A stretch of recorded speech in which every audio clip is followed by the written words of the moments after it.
Voilà, on reprend en revenant vers la pratique des offices AI. Donc toujours Madame Dizran de l'Office AI Vaud qui va vous montrer comment fonctionne le processus de digitalisation qui est entamé, non seulement à l'Office AI Vaud, mais un peu dans toutes les administrations publiques aujourd'hui. Donc à vous la parole. Merci beaucoup.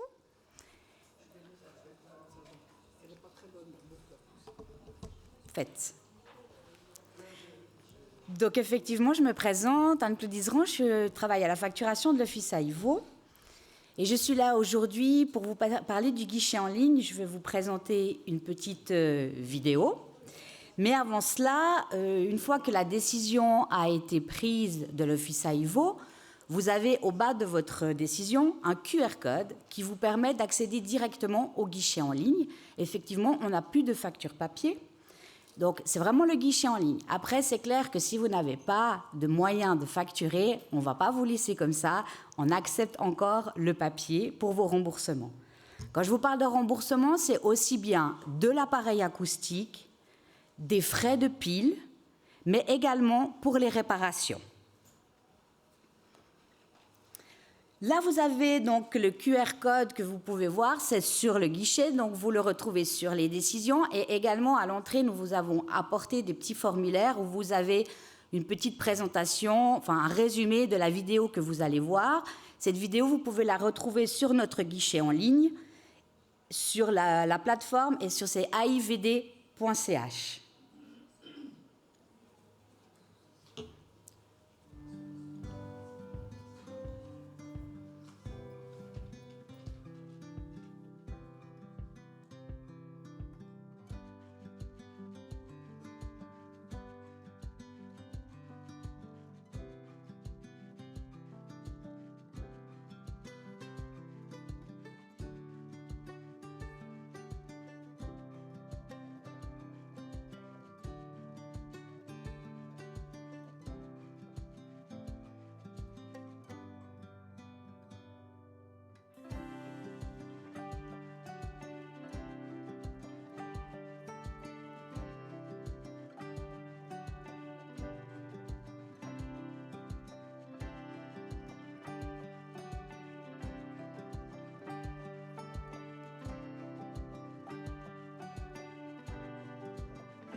Promis, c'est plus facile que ça. Donc, si vraiment vous avez besoin d'aide, on est là pour vous aider, pour vous soutenir, que ce soit pour la création de votre compte ou pour l'envoi de vos demandes de remboursement. Donc, vous pouvez nous contacter au numéro qui est là, c'est la ligne directe du service de la facturation. Vous pouvez soit envoyer un mail à l'adresse facture@vd info@oai.ch. Et nous avons également des personnes en physique. Si vous voulez venir à la réception, si vous avez besoin d'aide, on peut directement vous aider de vive voix et vraiment en présentiel. On a aussi ce service qui vous est donné. Et n'hésitez pas, on est là pour vous, on est à l'écoute de nos bénéficiaires et on attend vos appels. Merci, Madame Dizran. Enfin, vous n'êtes pas sans savoir que l'informatique, quand ça marche, c'est fabuleux. Et quand ça ne marche pas, on s'arrache les cheveux. Voilà, donc on vous appelle.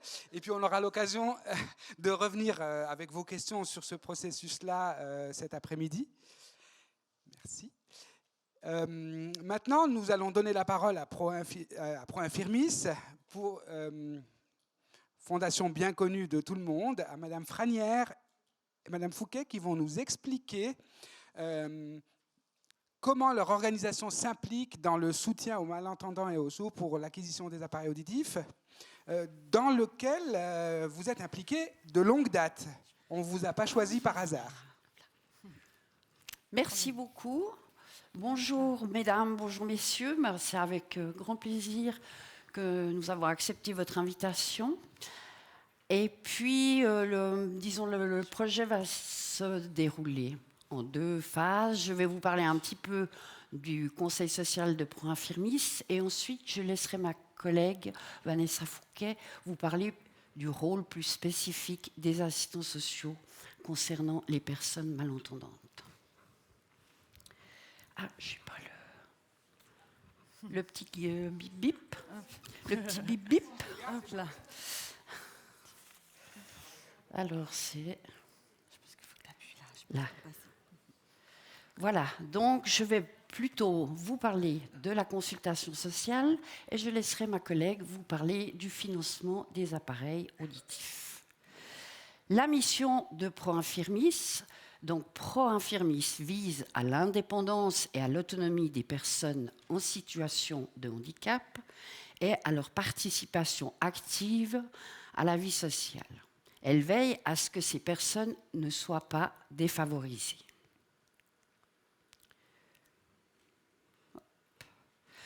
Le Conseil social, ProInfirmis est donc une organisation dont le siège est à Zurich. Elle couvre elle est présente sur tout le canton de Vaud. Et ProInfirmis œuvre également pour l'autodétermination et l'inclusion des personnes en situation de handicap. Le Conseil social donc, est sur différentes régions. Dans le canton de Vaud, il y a un siège à Lausanne, un siège à Yverdon. Ensuite, il y a plusieurs permanences qui sont disséminées dans le canton. Il y en a une à Nyon, Morges, Oron, Vevey, Montreux et B. Il y a une spécificité également chez ProInfirmis, c'est qu'il y a 2 assistants sociaux spécialisés concernant la surdité. On est une trentaine d'assistants sociaux, travailleurs sociaux. C'est un service qui est gratuit. Et nous garantissons la confidentialité à nos clients. Une consultation sociale pour qui? Il y a 2 types de consultations sociales. Pour les 0-7 ans, c'est-à-dire la toute petite enfance, il y a le service des besoins spéciaux de la petite enfance qui est établi près du CHUV. Pour les 7-65 ans, jusqu'en âge AVS, il y a ProInfirmis Lausanne et ProInfirmis Yverdon. La consultation sociale pour qui? Effectivement, nous travaillons avec d'autres partenaires sociaux et nous avons établi des règles, des périmètres, comme on appelle, d'intervention. Qui fait quoi? On voit ProInfirmis va s'occuper de personnes jusqu'à l'âge de 65 ans et en général, le relais est pris ensuite par Prosenectut, comme exemple. Je n'irai pas plus loin dans ces périmètres parce que vous êtes là pour vraiment la spécialité de ProInfirmis. Une consultation, pourquoi? Notre travail varie en fonction des besoins des clients. qu'est-ce que je voulais lire ? L'objectif de la consultation sociale est d'apporter un soutien global dans les questions relatives au handicap. Il s'agit d'un accompagnement personnalisé qui est adapté en fonction des besoins. Cela peut être un soutien financier ou administratif, des questions liées aux assurances sociales, un conseil spécialisé dans le domaine du handicap en lien avec la formation, des lieux de vie, des moyens auxiliaires ou de l'adaptation au logement. Je tiens à préciser aussi que nous n'avons pas de conseil juridique. Nous orientons toujours, nous n'avons pas de service juridique, pas de juriste, donc nous orientons les gens plutôt vers PROCAP, inclusion handicap, ou si les gens ont une assurance de protection juridique.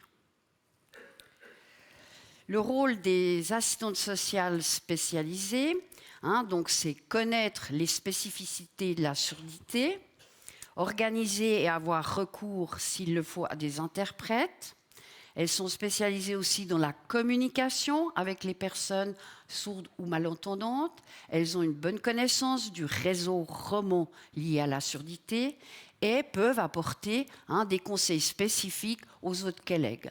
Comme nous sommes une trentaine d'assistants sociaux, c'est vrai qu'il était plus facile de prendre des références, des gens qui se spécialisent plus tôt et qui peuvent nous soutenir lorsqu'on est appelé à devoir répondre à certaines questions. Je vais laisser maintenant la parole à Vanessa Fouquet pour la suite de la présentation et je vous remercie. Alors effectivement, moi je vais poursuivre donc, pour aborder le thème du jour, donc le financement des appareils auditifs. Alors je vais commencer par aborder la question de la procédure dans le cadre de l'assurance invalidité. Comme vous l'a présenté ce matin Madame Calgano, alors moi je vais faire un petit résumé de tout ça. Donc une prise en charge de la perte d'un appareil auditif peut être sollicitée auprès de... Oui, Plus long. Pardon, excusez-moi. C'est le stress. Donc, une prise en charge de l'appareil auditif peut être sollicitée auprès de l'assurance invalidité à partir du moment où une perte auditive d'au moins 20% pour les personnes en âge AI est attestée par un médecin ORL. Donc, un appareil auditif est un moyen auxiliaire. Donc, pour faire une demande de prise en charge auprès de l'assurance invalidité, il est nécessaire de déposer une demande via un formulaire officiel qui se trouve en ligne, comme l'a expliqué ce matin.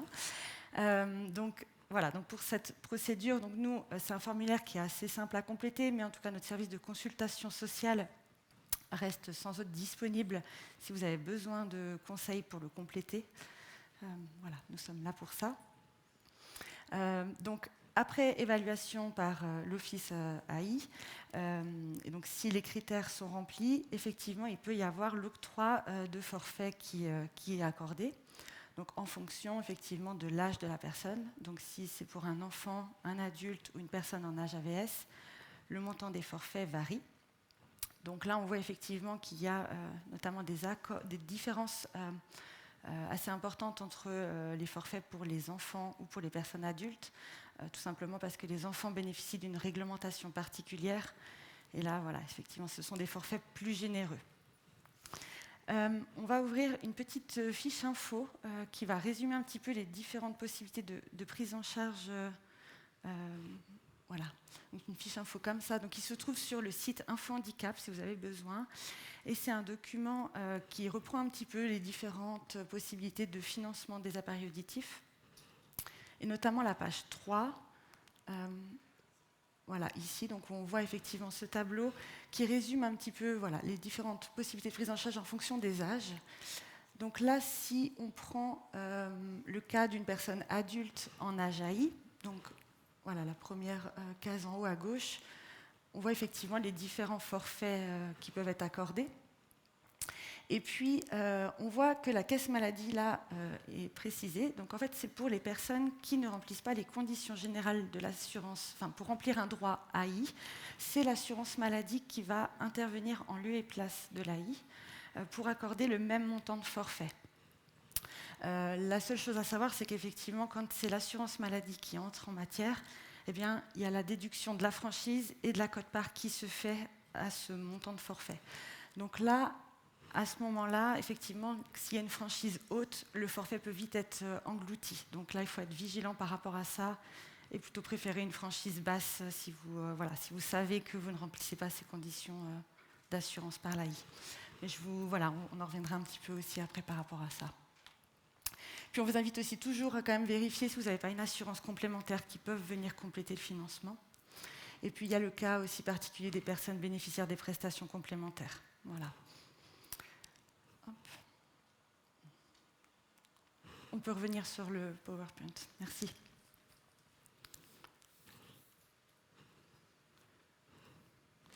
Et puis une petite précision pour les personnes en âge AVS qui ont eu bénéficié du forfait dans le cadre de l'assurance invalidité en étant avant d'avoir cet âge AVS, continuent de bénéficier de ce forfait plein AI en âge AVS. Ils n'ont pas du coup le forfait réduit. C'est ce qu'on appelle un droit acquis. Françoise, je te laisse. Voilà, nous avons préparé 2 petites vignettes avec un exemple un petit peu concret de situation. Donc, sur la première vignette, on parle d'une dame née sourde dans un pays tiers. Elle est arrivée en Suisse à l'âge adulte. Elle a besoin d'un renouvellement d'appareil auditif, mais n'a pas de droit à AI, ni rente, ni moyens auxiliaires. Elle ne dispose pas d'une assurance complémentaire, LCA, et n'est pas au bénéfice de l'aide sociale, c'est-à-dire le revenu d'insertion. Elle n'a pas d'enfant en bas âge. Alors, pour cette situation, on va vous présenter un peu le financement qui serait possible de son appareillage. Et donc, on va vous présenter un petit peu, nous, comment on accompagne ces personnes quand elles viennent nous voir par rapport à cette question de financement. Donc, dans un premier temps, on va toujours appliquer le principe de subsidiarité. Ça veut dire qu'on va toujours aller chercher si une assurance sociale entre en matière pour le financement de cet appareillage. Donc là, on regarde si effectivement l'AI peut intervenir. Et ce n'est pas le cas pour cette personne, puisqu'elle est arrivée en Suisse en ayant déjà son atteinte à la santé. Donc elle ne remplit pas les conditions générales d'assurance. Ça veut dire que là, l'AI ne va pas lui accorder le forfait. C'est une dame qui ne va pas non plus remplir les conditions du cas de rigueur, puisque c'est un cas spécifique. Enfin, un cas de rigueur, c'est vraiment géré dans le cadre de l'AI. Donc, pour cette personne, on va aller solliciter son assurance maladie. Et c'est l'assurance maladie de cette personne qui va pouvoir lui accorder le même forfait, le même montant de forfait que l'assurance AI lui aurait accordé, après déduction donc de la franchise et de la quote-part. On regarde quand même si cette personne elle a une assurance complémentaire qui pourrait venir compléter le financement. Et puis, on regarde aussi si cette personne est bénéficiaire de l'aide sociale, du revenu d'insertion, ce qui n'est pas le cas, puisque là, sinon, cette personne aurait sollicité l'aide sociale pour compléter son appareillage. Du coup, pour cette personne, étant donné que le forfait ne couvre pas l'intégralité du coût de son appareil, c'est souvent le cas, on va regarder avec elle son budget. Donc déjà, on regarde effectivement si elle a de la fortune. Et puis, on va établir avec elle donc, son budget qui va être établi selon les normes des prestations complémentaires AI-AVS. Donc, c'est vraiment des normes bien spécifiques. Et on établit ce budget qui va déterminer s'il y a un déficit ou un excédent. Et en fonction de ça, nous, on va pouvoir évaluer, déposer une demande auprès d'un fonds privé, donc des fonds qui sont gérés par ProInfirmis, donc le fonds PAH ou le fonds parrainage ou encore le fonds Laurier Rose. Et puis, effectivement, on peut souvent demander à la personne de solliciter plusieurs devis. Ce n'est pas quelque chose d'obligatoire, mais c'est quand même vivement conseillé pour aussi faire varier. Enfin, il y a des fournisseurs qui peuvent avoir présenté des coûts assez différents d'appareils auditifs, donc c'est vraiment important de pouvoir aller comparer ces montants. Mais il n'y a aucune exigence à ce niveau-là, mais on le conseille. Voilà pour cette première situation. Du coup. Donc, on va reprendre une deuxième situation. Là, on a affaire à une jeune femme d'une trentaine d'années, souffrant de surdité profonde. Elle a besoin d'appareils auditifs puissants. Elle travaille à 50%, elle a un enfant en âge préscolaire. Elle a été orientée chez ProInfirmis par l'acousticien pour le financement des appareils auditifs. Alors, donc pour cette situation, c'est le même principe. On applique le principe de subsidiarité. Donc, pour cette personne, effectivement, là, elle remplit les conditions pour bénéficier du forfait de base par l'assurance AI. Donc, étant donné sa situation, c'est une dame qui est active, qui a aussi des enfants en bas âge, on se pose la question du cas de rigueur. Alors,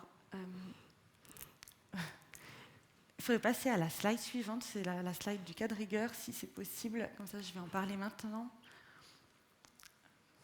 Ah, elle doit tout passer. Oui. Merci. Donc le cas de rigueur, donc ça a été évoqué déjà ce matin, mais voilà, en fait, c'est la possibilité d'avoir un forfait supérieur qui viendra couvrir le coût d'un appareil plus performant et donc avec un coût plus élevé dans le cas de certaines situations bien précises. Donc c'est notamment effectivement en fonction de la situation professionnelle ou familiale de la personne. Donc il est attendu que la personne soit en activité, en formation ou au chômage, ou qu'elle s'occupe par exemple d'enfants en bas âge. Après, il y a des critères audiologiques bien précis. Là, on a mis notamment une perte auditive totale supérieure à 75%, mais il y a vraiment des critères audiologiques qui sont très précis et qui sont évalués par une clinique ORL dans le cadre d'une expertise. Donc nous, quand on voit effectivement, quand on reçoit des personnes qui rempliraient a priori ce droit au cas de rigueur, avec son accord, on va prendre contact avec son audioprothésiste pour déjà vérifier si lui aussi il estime que le cas de rigueur pourrait être déposé.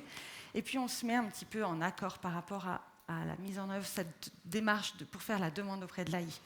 Donc bien souvent, nous, on va accompagner la personne dans la rédaction de la lettre de motivation, on va l'aider à compléter le journal de bord, puis l'audioprothésiste, lui, se charge de compléter le rapport.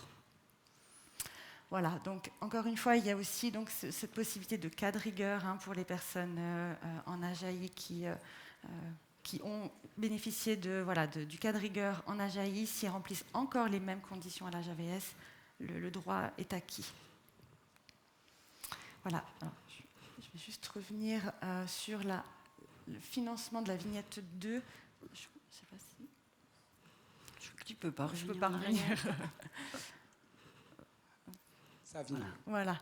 Donc, du coup, après le même déroulé pour cette personne, bon, en principe, si le cas de rigueur est accordé, ça viendra couvrir l'entier de son appareillage. Mais s'il y a un éventuel solde à charge, on va quand même aller vérifier effectivement si la personne n'a pas une assurance complémentaire. Et puis, on évalue aussi son budget s'il y a lieu effectivement de compléter. On peut aussi intervenir parfois pour faire des demandes en attendant que le processus de cas de rigueur se fasse. Si la personne remplit les conditions pour une aide financière, on peut déposer une aide financière en demandant une avance de fonds. Et puis si le cas de rigueur est accordé après coup, la personne rembourse le fonds. Ça peut aussi se faire au vu des fois des délais qui peuvent être longs dans cette démarche. Voilà. Merci beaucoup pour votre attention. Merci beaucoup pour cette intervention. Donc, comme vous avez pu le voir, le remboursement des appareils auditifs peut paraître complexe, ardu. Il l'est, eu égard parfois au cadre légal, etc.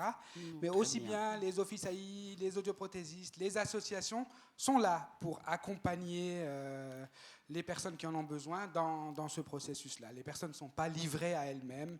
Il y a beaucoup d'interlocuteurs qui sont disponibles, donc il ne faut pas hésiter à les solliciter pour savoir de quelle aide on peut disposer. Les interventions sont allées plus vite que prévu ce matin. Donc moi, je vous propose qu'on passe déjà aux questions, si vous le souhaitez.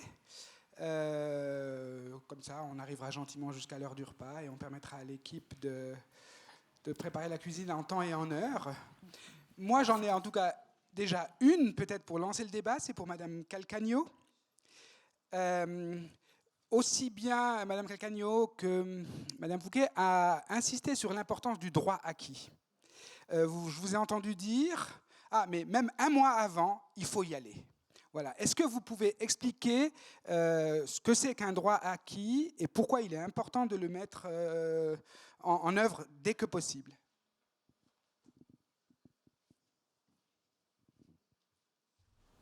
Oui, je peux l'expliquer, Merci. évidemment. C'est très important. Alors, le droit acquis, comme on l'a dit à plusieurs reprises ce matin, ça concerne des prestations AI lorsque vous passez en âge AVS. La date butoir, c'est le jour où vous allez recevoir la première rente AVS. Ça veut dire que si aujourd'hui, bon, aujourd'hui c'est un mauvais jour, c'est samedi. Oui.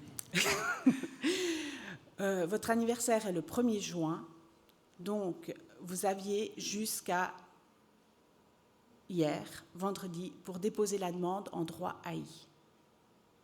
Après, vous êtes en âge AVS. Vous êtes passé dans l'autre camp. Vous aurez droit aux mêmes prestations dans les mêmes mesures. Ça veut dire appareil acoustique, 840 pour un monoral ou 1650 francs pour un binaural, les frais de réparation, les frais de pile, tout l'accompagnement normal pour un appareil AI. Je reviens sur le droit acquis dans les cas de rigueur. Effectivement, ce matin, je vous ai dit qu'il n'y a pas de droit acquis parce que c'est lié à l'activité professionnelle. Parce que je ne voulais pas rentrer dans tous les détails. La jurisprudence, effectivement, existe. Il y a certaines personnes, après l'âge de 64 ans ou de 65 ans, elles continuent à travailler, elles continuent à gagner le revenu minimum pour correspondre aux chiffres à Astérix 4 851 francs pour 2024. Ces personnes-là vont maintenir leur droit acquis sur le cas de rigueur tant que la profession sera reconnue. Est déclarée à l'AVS, effectivement. Pourquoi ? Parce que la première chose que l'on va faire pour connaître le revenu déclaré à l'AVS, nous allons demander vos comptes individuels à la caisse AVS auprès de laquelle vous cotisez par le biais de votre employeur. Comme ça, nous connaîtrons le montant déclaré. Voilà. Donc, pour résumer concrètement, je peux déposer une demande qui est admissible à 64 ans et 6 mois et qui ne le serait pas à 65 ans et 6 mois pour les messieurs. Exactement. Voilà. Donc, tout à fait. C'est ça. Donc, c'est très important, si on soupçonne des soucis d'audition, etc., d'avoir des diagnostics précoces et d'engager la machine administrative. Le plus rapidement possible, même avant de prendre rendez-vous ou chez votre audioprothésiste ou auprès de l'expert ORL. Nous, on se charge de faire les démarches après. C'est nous, de toute façon, nous contactons l'expert ORL, nous le mandatons. Donc, si vous voyez votre date d'anniversaire, 64 ans encore pour les dames et 65 ans pour les hommes, arriver et que vous sentez qu'il y a un petit problème d'ouïe, n'hésitez pas. Première chose, déposez la demande à l'AI. Vous pouvez aussi nous téléphoner. J'ai des cartes de visite que je pourrais vous distribuer après.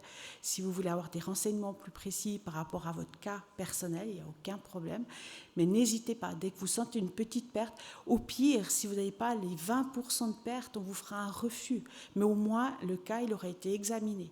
Sachez aussi que le fait d'avoir déposé la demande ne vous pénalisera pas si vous ne l'achetez pas tout de suite. Le simple fait que l'AI reconnaisse le droit vous laisse le laps de temps de 5 ans pour acheter votre appareil acoustique.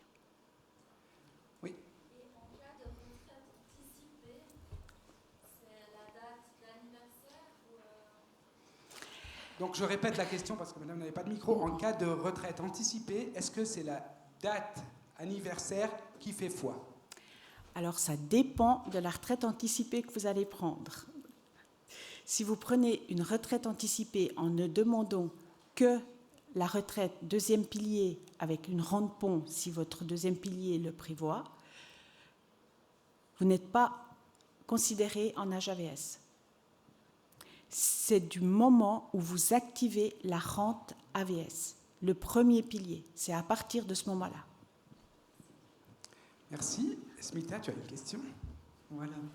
Alors, merci pour toutes ces précisions. Moi, j'aurais une question et une réflexion. Je me dis, mais pourquoi on fait une différence de rémunération entre les gens AI, les gens AVS ?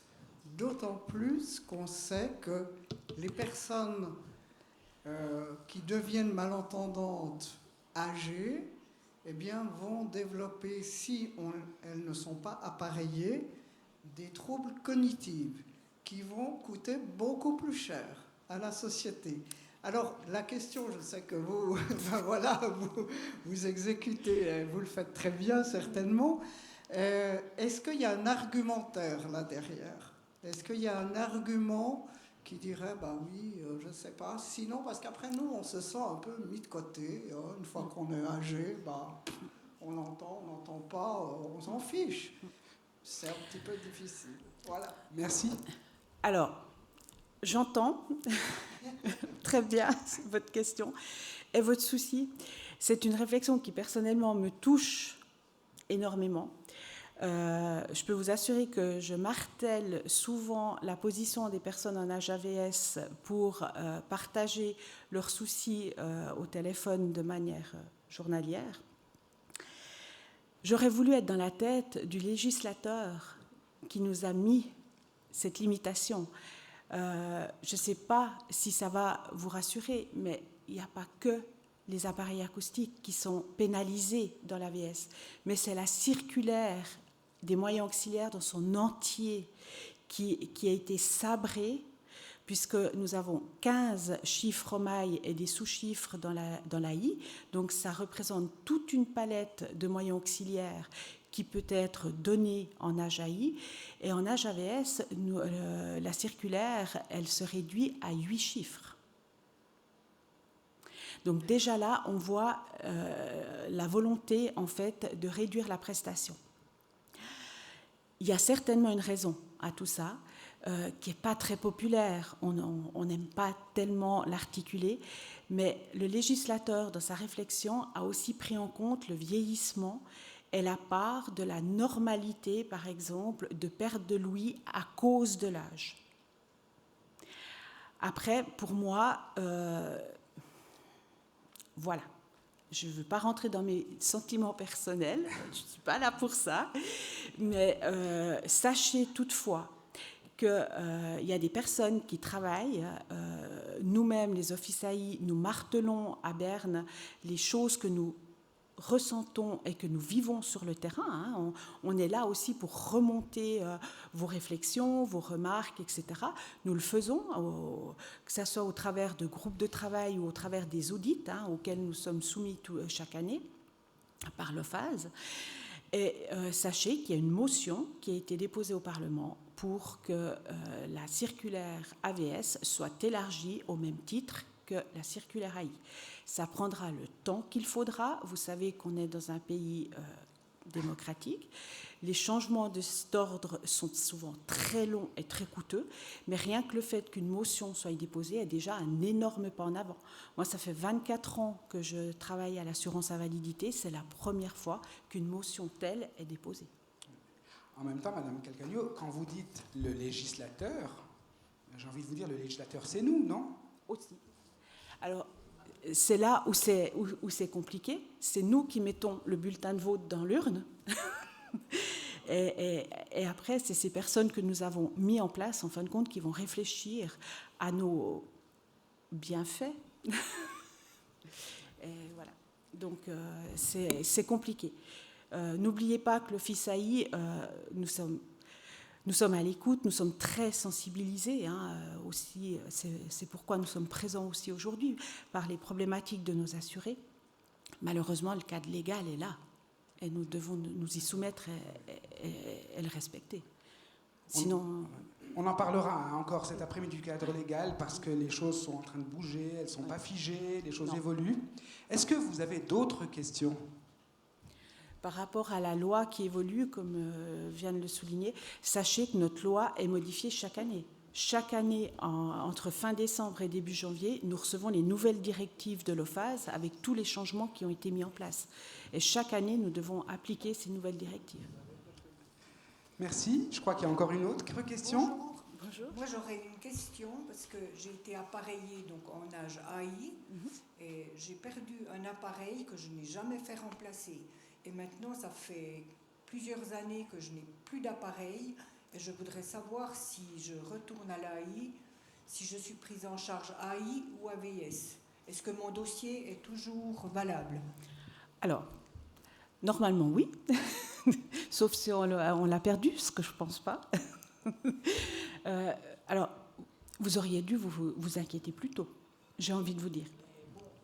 Alors, après, j'avais une mauvaise expérience et j'avais plus du tout envie de remettre des appareils, donc j'en ai toujours pas. Bon, mon ouïe se dégrade et puis va bien falloir que je fasse quelque chose.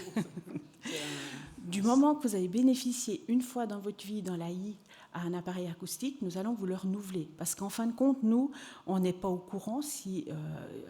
apparemment, vous ne nous avez même pas indiqué la perte de votre appareil. Donc nous, on ne sait pas. Si peut-être pour nous, vous savez, des dossiers, on en a énormément. Donc, votre dossier personnel, on ne va pas s'inquiéter de savoir que ça fait 15 ans que vous n'avez pas redemandé le renouvellement. Il y a des personnes qui gardent leur appareil très longtemps. Donc, redéposez et on réinstruira en droit AI parce que vous en avez bénéficié. Okay. Merci. Alors, il y a peut-être d'autres questions, madame. Je rappelle qu'il n'y a pas que madame Calcagno qui est sous le feu des questions. Il y a mesdames Doganieri, mesdames Si je peux Fouquet. peut-être rajouter un petit détail, Oui, c'est que, effectivement, en 2011, on est passé à la participation au forfait, hein, d'où les 840 et les 1650. Et effectivement, depuis cette date, vu que c'est un forfait, l'assurance invalidité n'est plus propriétaire de l'appareil acoustique, ce qui était le cas avant. Il est votre propriété parce qu'on en paye une petite partie et en cas de vol ou de perte, on n'entre pas en matière, sauf s'il y a une aggravation notable de votre acuité auditive. D'où l'importance d'assurer vos appareils acoustiques. Merci pour cette précision. Madame ? C'était juste une petite question. Tout ce que vous avez dit par rapport à l'AIVO, Pro Infirmis aussi, c'est aussi valable Neuchâtel, Jura, etc. Excellente question. Alors, chaque office AI est souverain. On applique une loi fédérale. Heureusement, Maître Huguenin pourrait mieux en parler que moi, la loi, elle est interprétative.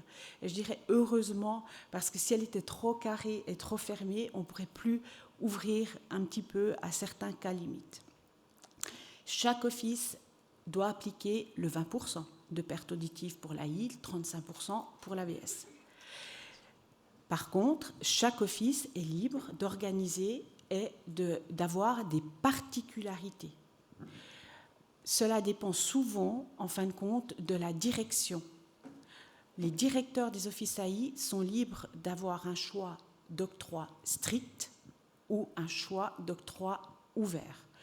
Nous, dans le canton de Vaud, nous avons la chance d'avoir un directeur qui est hyper proactif, qui est hyper proche de nos assurés, qui veut à tout prix redonner une image positive de notre assurance. Et clairement, nous avons une marge de manœuvre beaucoup plus ouverte que certains autres offices. Cette question, je vais l'aborder cet après-midi dans mon intervention. Et puis, je vous montrerai avec des chiffres à l'appui qu'effectivement, si la loi est la même, il y a des différences d'application claires entre différents cantons.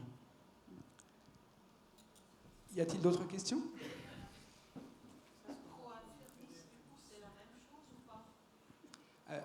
Je vais juste...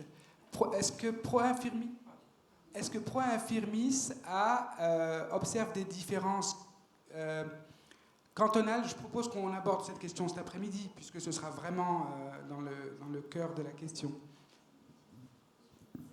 Moi, je voulais revenir sur l'histoire du droit acquis. Vous dites que c'est bien de s'y intéresser et puis de faire les démarches avant la date fatidique, mais vous parlez ici devant un parterre de personnes qui connaissent la malaudition, mais quand vous parlez au commun des mortels, il y a des gens qui ont un début de malaudition, qui n'ont pas la moindre idée de tout ça. Comment faire connaître, comment faire passer ces informations au grand public ? Personne n'en parle. Et peut-être que quelqu'un va aller chez un audioprothésiste 2 jours trop tard. C'est regrettable. Oui, c'est un constat très juste. C'est un constat plus que juste. Malheureusement, l'Office AI ne fait aucune publicité. On n'est pas là pour ça. On ne peut pas faire de publicité. Nous, personnellement, on n'a rien à vendre. Hein. C'est ça qu'il faut garder dans votre esprit. Nous, on est une assurance de premier pilier comme l'AVS et on ne peut pas faire de publicité en disant « Attention, toutes les personnes de 64 ans et 9 mois, allez vous faire contrôler les oreilles ». C'est de la responsabilité individuelle. Vous êtes dans une position un peu inconfortable, la même chose que vous n'avez pas le droit en tant qu'assurance invalidité ou de faire du lobbying auprès des parlementaires, parce que finalement, comme le font les industries pharmaceutiques, c'est ça qu'il faudrait faire. Ben, on le fait. Pour faire On vous en avancer parlera les cet choses. après-midi, mais on le fait. Ah, Les je suis associations enchantée. le font très bien. C'est notre heureusement. rôle. Voilà. Moi, j'aurais quand même une question pour vous. Je suis désolé, on ne va pas vous épargner. Mais demander un cas de rigueur en Ajaï à 64 ans, est-ce que c'est crédible? Alors, ce qui fait foi, clairement, c'est la date du dépôt de la demande, et ce n'est pas l'âge. Donc, à 64 ans, une personne qui est encore en activité, le jour où elle dépose, ça veut dire qu'on va examiner son cas de rigueur. Elle y aura peut-être droit qu'une fois dans sa vie, mais c'est la date du dépôt de la demande qui fait foi dans tous les cas. D'accord, merci. Mais dans la pratique, il n'y a pas une forme de laxisme en disant, bon, dans une année, cette personne n'est plus sur le marché du travail. À quoi bon? Alors, étant responsable du service moyen auxiliaire, j'espère qu'aucun de mes gestionnaires ne fera cette pratique-là de réflexion, parce que là, ça me fâcherait, ça me contrarierait. Je serais contrariée. Pour moi, la loi est claire. Date de dépôt de la demande, c'est à cette date-là qu'on prend l'état de situation de l'assuré. L'état de situation de l'assuré est en activité lucrative, il gagne plus de 4 850 quelques francs par année. Pour moi, les conditions sont remplies. Même si je dois prendre la décision après l'âge de l'AVS. Parce que ça serait totalement incohérent par rapport à la doctrine des droits qui est autrement. Hein. Parfait. Merci pour cette précision. Il y a une autre question? Bonjour, j'ai une question par rapport à... Moi, je suis déjà une personne qui a l'AI. Mais comme vous parliez justement de l'AVS après 64 ans, est-ce que ça change pour ceux qui sont à l'AI puis l'AVS? Mais c'est la même chose ensemble. Vous pouvez préciser oui, peut-être un petit peu? Pardon, je m'excuse, je suis une personne qui est déjà à l'AI. Oui. Mais quand j'aurai 64 ans, ou comme vous dites qu'à l'âge de 64 ans, les personnes qui travaillent, qui devraient avertir avant pour... Là, vous parlez de la rente AVS. Oui, mais j'ai la rente AVS. Ouais. La rente AI, vous, l'AI, vous parlez du passage à la rente AVS quand vous allez avoir 64 ans ou 65 ans. Ça dépend de votre année de naissance. Alors là, c'est pas nous. Là, c'est pas nous. Clairement, c'est pas l'AI. Concernant la rente que vous touchez de la part de l'AI, elle est versée par votre caisse AVS. Et quand vous parlez de rente AI, sachez que ce n'est pas l'AI qui a déterminé le montant. L'assurance invalidité n'a déterminé que votre taux d'invalidité. Et c'est la caisse de compensation qui a calculé le montant pour lequel vous avez droit à la rente. C'est à vous, en fin de compte, de faire les démarches auprès de l'AVS pour toucher votre rente AVS. Et quand vous ferez ces démarches, la caisse AVS réunira vos comptes individuels et recalculera votre droit à la rente AVS. Mais ça ne peut pas automatiquement pas. Non, c'est uniquement sur votre impulsion, le calcul de la rente AVS. Et ça pour tout le monde? Pour tout le monde, c'est pour tout le monde la même chose. Merci. Merci. Y a-t-il d'autres questions? Attendez, on vous donne le micro. Est-ce que c'est dans tous les bureaux AI de tous les cantons, le système pour payer les factures et remplir les documents? Alors, le canton de Vaud est le deuxième canton à avoir appliqué cette phase de remboursement. Les autres cantons, maintenant, au niveau roman, sont en train de s'y mettre. Pourquoi? Parce qu'on n'a pas le choix. On n'a absolument pas le choix. Sachez que j'ai participé personnellement avec ma collègue Madame Dizeran aux séances d'application, de mise en application, de création de ce guichet en ligne. Personnellement, j'ai martelé et remartelé que les personnes en âge AVS se sentiraient une fois de plus incomprises, que ça allait être compliqué. Toutes mes remarques ont été lettres sourdes, donc je n'ai pas pu convaincre mon auditoire. Pourquoi? Parce que si vous regardez à l'extérieur, eh bien, tout se digitalise. Et enfin, on ne peut pas aller contre le progrès. Et grâce à cette digitalisation, ce qu'il faut aussi savoir, c'est que le temps de remboursement est passé de 6 semaines à 10 jours en moyenne. Donc, il n'y a pas que les inconvénients, il y a aussi une plus-value. Vous recevez, peut-être pour Madame Dizran, vous recevez beaucoup d'appels de gens irrités, désemparés, perdus face à ce processus de digitalisation ?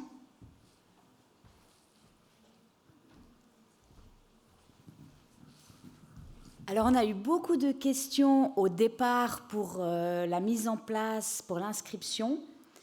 On a mis beaucoup de personnes pour les accompagner, donc ça a été une grosse phase. Mais maintenant, une fois que les bénéficiaires ont pu créer leur compte, ils trouvent que c'est facile de l'utiliser. C'est vraiment pour payer votre facture, il n'y a que quelques clics à faire et vous avez le suivi qui est fait. Et actuellement, donc on utilise ce guichet pour d'autres prestations, pas uniquement les moyens auxiliaires. Nous avons aussi l'allocation pour un peloton ou la contribution d'assistance. Il y a plusieurs formulaires. Nous avons eu 0 personnes qui ne sont pas satisfaites. Donc c'est vrai que ça a mis un peu du temps à se mettre en place, donc il faut être un petit peu patient. Je vous rappelle que la vidéo, vous pouvez la trouver sur le guichet en ligne pour pouvoir suivre les étapes de bout en bout. Et une fois que ça, vous vous êtes inscrit une seule fois, après, vous n'avez plus à vous inscrire. Vous avez directement accès avec vos propres données, c'est le numéro d'AVS. Et du coup, vous êtes libre après de gérer vos trucs. Mais c'est vrai que nous, on n'a pas de retour. Alors, on est toujours là pour vous aider, mais des retours négatifs à la phase où on est maintenant avec le guichet en ligne, on n'en a plus. Madame de Gagneri, vous aviez expliqué que vous le faisiez. Est-ce que c'est facile pour vous ? Oui, alors pour moi c'est très facile, oui. C'est super intuitif, c'est aussi un outil très intéressant, sûrement. Il faut juste avoir accès à ces outils. C'est que ça, sinon le formulaire est très simple. Après, je trouve aussi le fait de devoir scanner les documents, les charger dans la demande. Voilà, pas tout le monde peut-être est capable de pouvoir le faire. Oui. Donc l'outil est super. C'est vrai que ça nous permet de gagner du temps et vous aussi. Mais je crois que peut-être il faudrait avoir, je ne sais pas, peut-être des moyens pour que ces outils soient accessibles à tout le monde. Ouais. Alors apparemment, ça c'est quand même la problématique générale du vieillissement. Alors moi, j'observe quand même qu'on est quand même loin des clichés sur les seniors d'il y a 20 ans. On pensait que c'était des analphabètes numériques. Moi, je vois de plus en plus autour de moi des personnes qui sont en âge AVS, et même parfois depuis longtemps, qui se débrouillent très bien avec leur smartphone, avec l'informatique. Voilà. Donc est-ce que c'est pas aussi une question d'élévation progressive des compétences numériques de la population ? Certainement, j'ai envie de dire, et surtout ce qu'il ne faut surtout pas oublier, c'est que vous avez le droit de ne pas être équipé en fait au niveau informatique, au niveau Wi-Fi, au niveau numérique, etc. C'est votre droit le plus propre. Et la facturation papier est toujours possible. On n'a jamais dit que la facturation papier était abolie. Parce que nous savons aussi, il n'y a pas que les personnes AVS qui n'ont pas Internet. Bien sûr. Moi, personnellement, autour de moi, j'ai des personnes qui n'ont pas de télévision et pas d'ordinateur. Donc ces personnes-là, elles continueront à nous envoyer leurs factures sous forme papier. Après, est-ce qu'il n'y a quand même pas une sorte... j'aime pas le mot hypocrisie, mais le secteur privé, il y a bien longtemps qu'il n'y a plus cette possibilité papier. C'est impossible d'aller acheter un billet d'avion en agence, ou même les CFF de plus en plus. Donc, d'une manière générale, c'est probablement une prestation. Ceux qui n'ont pas d'ordinateur à la maison, ils l'ont au travail, souvent. Souvent. Et puis, et en plus, nous, on ne facture absolument aucun frais si vous nous envoyez par papier, alors que certaines assurances n'hésitent pas à faire facturer des frais de traitement de dossier si vous continuez à transmettre les formulaires papier. J'ai quand même une question que beaucoup d'assurés se posent, c'est qu'à partir du moment où les choses sont digitalisées, on n'a plus d'interlocuteurs humains directs, entre guillemets, c'est le sentiment qu'on a. Juste une question, est-ce que c'est toujours la même personne qui assure le suivi du dossier depuis son dépôt jusqu'à la décision ? Alors, dans mon service, du moment que vous déposez une demande, vous recevez un courrier avec le nom du gestionnaire. en haut de la formule, l'accusé de réception ou autre, est son numéro de téléphone direct. Ce n'est pas le cas partout. Chez nous, on a voulu laisser la transparence par rapport au nom des personnes qui traitent vos dossiers, et afin que vous puissiez communiquer directement avec eux.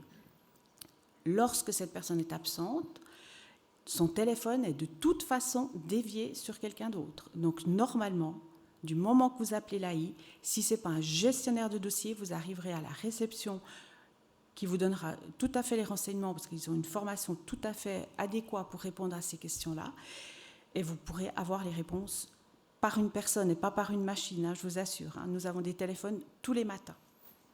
D'accord. Madame, vous avez une question ? Oui, en fait, moi, je m'insurge un petit peu contre tout ce que j'entends.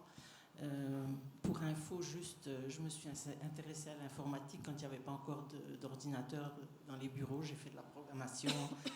Je suis une bonne usagère de tous ces outils et ça peut être fantastique. Mais sincèrement, ce qui se passe à l'heure actuelle, c'est au détriment des relations humaines. J'ai beaucoup apprécié ce que Madame, j'ai oublié votre nom, excusez-moi, Doganier a dit à ce sujet. Bien entendu que c'est de plus en plus à la portée de beaucoup de gens de remplir tout par Internet, etc.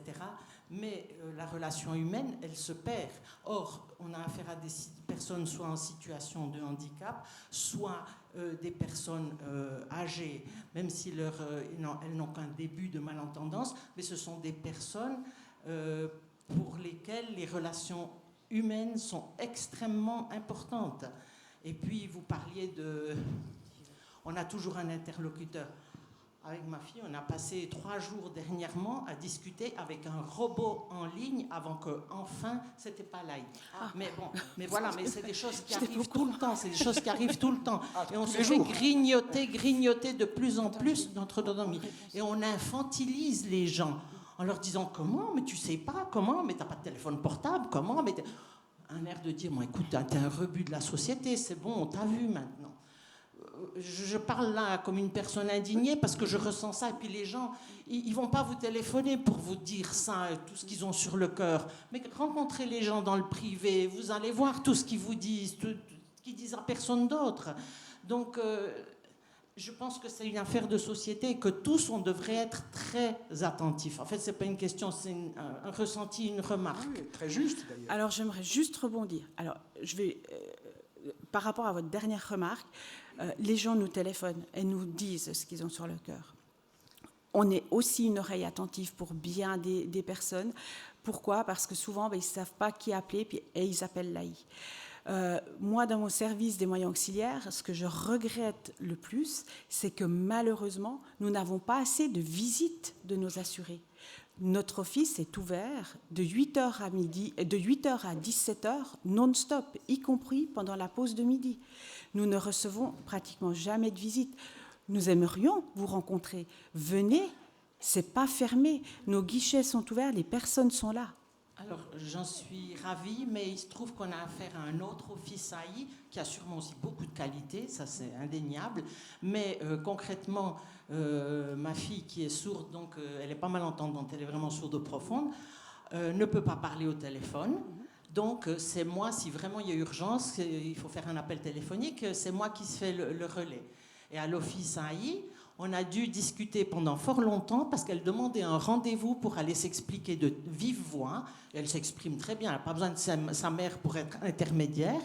Pour avoir rendez-vous avec une conseillère AI, on nous a dit que ça ne se faisait plus, que c'était seulement dans les cas de demande de réinsertion. Voilà. Et on a dû passer d'interlocuteur en interlocuteur en interlocuteur jusqu'à finalement quand même obtenir gain de cause. Mais alors ça fait intervenir des proches aidants, ça frustre la personne qui se sent empêchée de réagir correctement. Voilà, et des anecdotes comme ça, je pourrais vous en servir des sacs. Il ne faut pas perdre de vue l'aspect humain, j'insiste sur ça. Alors ça, j'entends bien, je ne sais pas de quel office vous dépendez. Clairement, sur le canton de Vaud, un comportement tel que vous l'avez vécu ne serait pas accepté. Clairement pas. Peut-être pour rebondir quand même, cette frustration devant la digitalisation, elle ne concerne pas que l'Office AI. c'est tous les administrés qui la ressentent. Alors peut-être, je vous pose une question crue.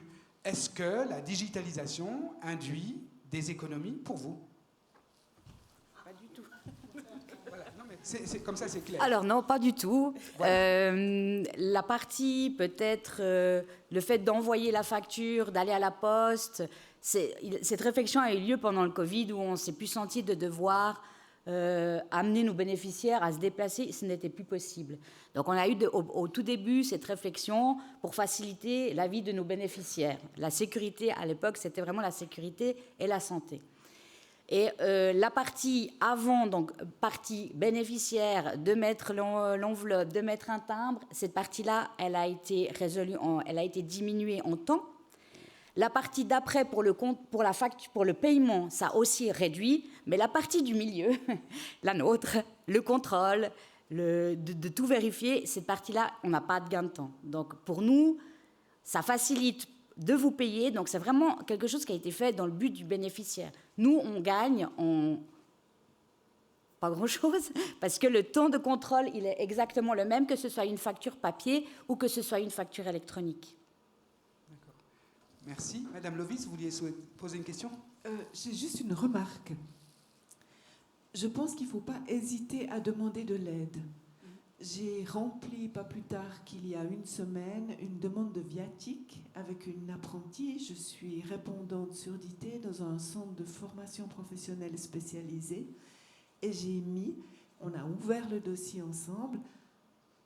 Je pense qu'on a bien mis 45 minutes à le faire. Parce que pour elle, l'outil informatique reste compliqué. On aura tout le temps... on sera tout le temps confrontés, nous professionnels, à des personnes qui ont besoin d'aide. Donc moi, j'aimerais encourager toutes les personnes, quel que soit leur âge, à aller solliciter de l'aide. J'ai pas d'abord demandé le micro pour dire ça, mais pour dire aussi que les services sociaux, comme Pro-Infirmis, comme les assistantes sociales du centre dans lequel je travaille, sont des personnes ressources. À titre d'exemple, une jeune femme syrienne qui a dû être nouvellement appareillée, qui ne pouvait pas bénéficier de l'AI, qui a eu une prise en charge par son assurance, mais il restait encore une facture très importante. Eh bien, notre assistante sociale, on a cherché des fondations et on a reçu le remboursement du montant important, très important qui restait. Pour une autre jeune, c'était par rapport à son système FM, son micro. Donc, il y a toutes ces informations. En Suisse, il y a des fondations qui sont prêtes à soutenir ce genre de démarche. C'est vrai qu'on rédige une lettre de motivation, c'est vrai qu'on explique pourquoi, mais ça existe. Et les assistantes sociales, les services sociaux sont souvent au courant de fondations dont on n'a même, nous, jamais entendu parler.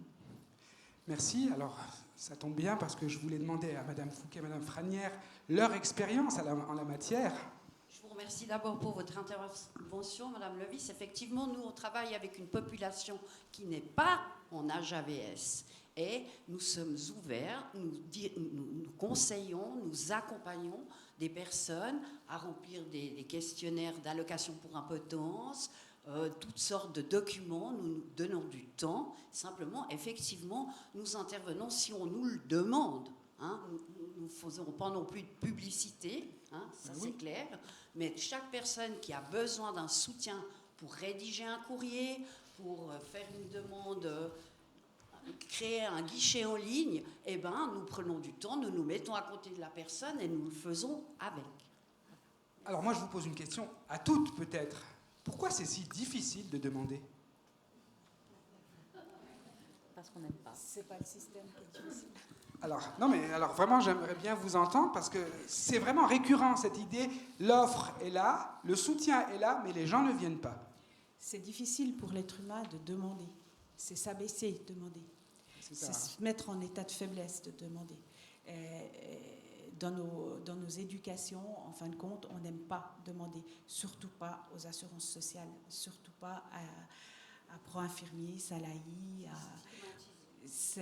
Donc c'est une culture que Je vous vais avoir dites une étiquette. Ouais. Madame de Gagneri, les gens ils viennent vous demander. Oui, c'est pas pareil.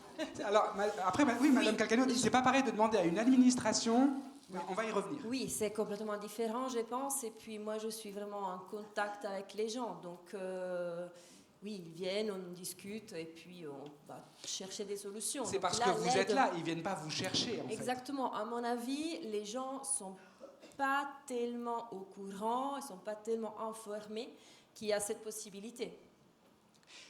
Alors là, je prêche pour ma paroisse. C'est difficile d'informer quand il y a trop d'informations. Les gens sont tellement inondés aujourd'hui que c'est très difficile de leur faire passer des messages, qu'il s'agisse de messages de prévention ou de prestations disponibles. Ouais.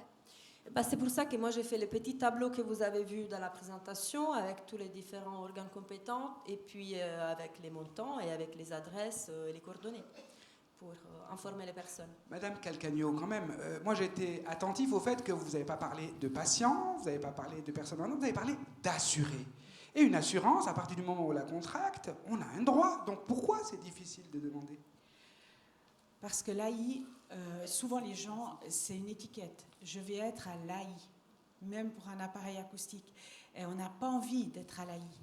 On ne le dit pas dans la rue, je suis à l'AI. Alors qu'ici, nous sommes tous assurés, en fin de compte. On a tous une assurance maladie. Mais personne dans la rue, on va tous parler de notre assurance maladie. On peut tous parler de notre assurance ménage. Personne dans la rue va vous dire, je suis à l'AI. Ou très peu. C'est une étiquette qui a une connotation, encore aujourd'hui, les gens vont me prendre pour qui Pour des profiteurs, disons les mots. Voilà, c'est ça. Alors que, clairement pas. Clairement pas. Alors, Ginny ? Merci pour vos explications. Je voudrais revenir sur le fait qu'on n'ose pas demander de l'aide. C'est très difficile. Je peux en parler parce que j'y suis passée, mais on a peur du jugement, on se sent dévalorisé, parce que quand on fait une demande pour un soutien, pour une aide quelconque financière, tout est épluché. Ça va du premier sou jusqu'au dernier sou. Il faut tout justifier. C'est et vrai. Ça, c'est affreux. C'est vrai qu'il y a ce sentiment de mise à nu Oui. qui est aussi dissuasif. Alors, dans le cadre des moyens auxiliaires, comme pour vos appareils acoustiques, votre revenu ne nous intéresse pas.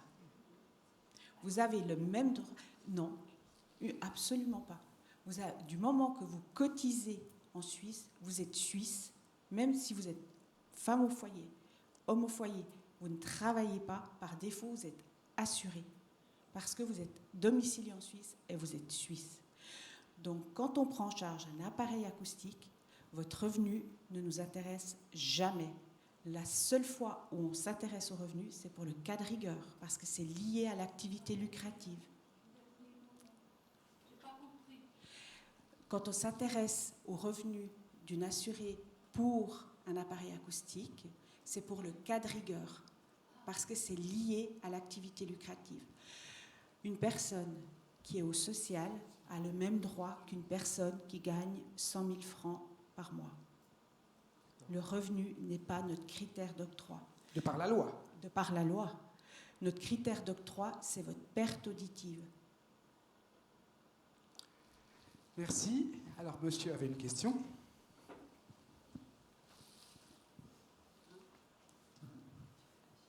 Oui, bonjour, merci. Je suis malentendant sévère.